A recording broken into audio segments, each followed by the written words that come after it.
បាទជំរាបសួរពុកម៉ែបងប្អូនថ្ងៃនេះមកសាកចក្រានខ្នាតយក្សជូនម៉ួយចាស់បាទគាត់យកទៅមុនគ្រឿងហើយសម្រាប់ដាំបាយហើយគាត់កំងថែមពីរឈុតទៀតខ្នាតយក្សបាទសម្រាប់ដាំបាយហើយនឹងធ្វើម្ហូបហើយប្រភេទនេះគឺយើងប្រភេទដាំបាយផ្ទះខ្នោតធំហើយប្រភេទធ្វើម្ហូបផ្ទះខ្នោតធំបាទគាត់យកទៅពីសាមុននោះគឺមួយឈុតហើយគាត់ថាយកទៅសាកមើលសិនបើប្រើល្អគាត់យកថែមទៀតឥឡូវគាត់យកទៅសាកហើយគាត់ថាល្អគាត់ថែមពីរឈុតទៀតបាទសម្រាប់ដាក់ផ្ទះខ្នោតដាំបាយហើយនឹងធ្វើម្ហូបបាទខ្នាតនេះគឺភ្លើងខ្លាំងបាទធានាភ្លើងស្អាតជូនម៉ួយបាទហើយប្រភេទដែកយើងប្រើដែកកឡក្រាស់ប្រើបានយូរ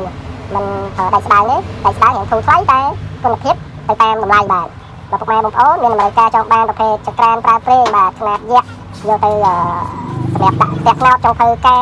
ហើយធំអាចតាក់ទងមកបានបាទប្រភេទខ្នាតតូចក៏យើងមានដែរបាទលក្ខណៈគ្រួសារឬក៏លក្ខណៈអាជីវកម្មបាទប្រភេទដាក់ឆ្នាំងស៊ុបកាទៀវស្ងោរពោតស្ងោរអន្សមបាទយើងមានគ្រប់លេខគ្រប់ខ្នាតគ្រប់ទំហំបាទហើយមួយទៀតយើងក៏មានប្រភេទដង្ហើសម្រាប់ដាក់ឆ្ក្រានប្រេងយើងមានលក់ដែរបាទតាំងពីខ្នាតតូចរហូតដល់ខ្នាតធំបាទយើងមានទាំងអស់បាទហើយនេះគឺចក្រានខ្នាតយក្សយើងបាទគឺសាកជូនលោកពូទៀតហើយយើងមុននឹងដាក់ផ្ញើជូនលោកពូយើងសាកភ្លើងឲ្យមួយអែមបាទយើងរៀបចំបញ្ចប់ដាក់ផ្ញើជូនលោកពូបាទអរគុណច្រើនលោកពូដែលគ្រប់គ្រងស្នាដៃកូនខ្មែរបាទហើយយើងប្រើដៃក្រាស់ជូនលោកពូបាទអរគុណច្រើនជម្រាបលា